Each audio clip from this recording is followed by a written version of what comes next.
চট্টগ্রাম ওয়াসার এমডির বিরুদ্ধে ওঠা অভিযোগ তদন্তে ঘটনাস্থলে গেছেন স্থানীয় সরকার বিভাগের একটি প্রতিনিধি দল। সেখানকার সবশেষ খবর জানাবেন আমাদের সহকর্মী নয়ন বড়ুয়া। জয়, প্রতিনিধি দল আনুষ্ঠানিক বক্তব্য দিয়েছে কিনা এবং সেখানকার সর্বশেষ পরিস্থিতি সম্পর্কে জানতে চাইব।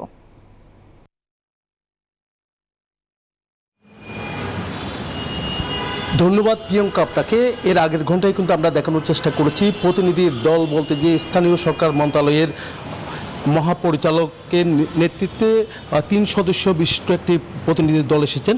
তো এখানে মহাপরিচালক কিছুক্ষণ আগে সাংবাদিকদের সাথে কথা বলেছেন। তিনি বলছেন যে যা যা অভিযোগ পেয়েছে চট্টগ্রাম ওয়াসার এমডির বিরুদ্ধে সব অভিযোগ কিন্তু তিনি খতিয়ে দেখবে বলে আমাদেরকে জানিয়েছেন। এখনও তদন্ত করছেন। তিনি বলছেন বিভিন্ন জায়গা থেকে তারা তদন্ত শুরু করেছেন, তবে এখানে তদন্ত করার জন্য তিনি ঢাকা থেকে এখানে এসেছে বলে আমাদেরকে জানিয়েছেন। একটু আগে সাংবাদিকদের সাথে কিন্তু কথা বলে বিভিন্ন তথ্য আমাদেরকে দিয়েছেন। তিনি বলছেন যে এখানে যে অভিযোগ যে 14 বছর ধরে চট্টগ্রাম ওয়াসার এমডির নানা অনিয়ম এমনকি দুর্নীতির অনেক অভিযোগ কিন্তু দেখা বিভিন্ন জনের অভিযোগ আছে, সেই অভিযোগগুলো খতিয়ে দেখার জন্য তিনি এখানে ছুটে এসেছে বলে আমাদেরকে জানিয়েছেন। একের পর এক করে যে প্রকল্পগুলো এনজিওর কিস্তি প্রথমবার বিকাশ পেমেন্ট করলেই 20 টাকা ইনস্ট্যান্ট ক্যাশব্যাক নেওয়া হয়েছে, সেই প্রকল্পগুলোতে কোনো অনিয়ম আছে কিনা সেই বিষয়গুলোও কিন্তু তদন্ত করবে বলে তিনি জানিয়েছেন। সব মিলে বলা যায় এখনও পর্যন্ত